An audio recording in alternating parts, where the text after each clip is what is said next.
we've seen the auto pen's been used quite a bit with the Biden administration. So I've never known Trump to be much of an artist either. So I kind of draw that into question. There's a history of him drawing The stuff. thing is, it's been there for 4 years, and now it's just come out. I just don't buy So it. you think really someone might have just forged this somehow and sent this to the Epstein? Somehow it's so easy to do. I just don't buy any of it right now because we have a prior administration that's had a history of dishonesty, and they bring something like this out now. Why wouldn't they bring it out during the campaign?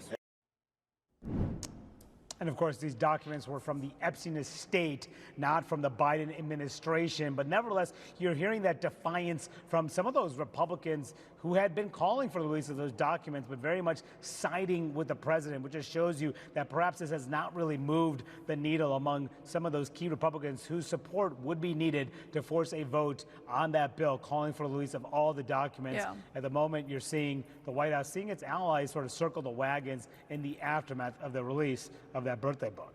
Well, you know, Manu, with the birthday book, obviously it's not illegal to send someone a birthday letter. This was before Jeffrey Epstein had been arrested, I believe, based on the dates of when his 50th birthday would have been.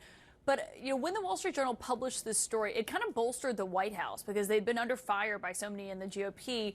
And then this came out, people came and rallied to Trump's defense. I wonder if the White House, you know, denying that this letter existed or that was Trump's signature, if that changes anything now that they can kind of look at it with their own eyes.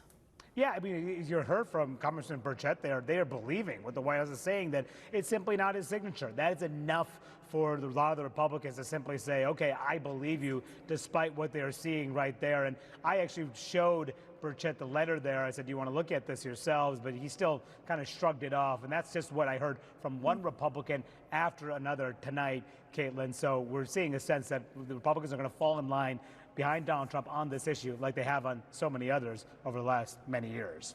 Yeah, we'll see if that changes.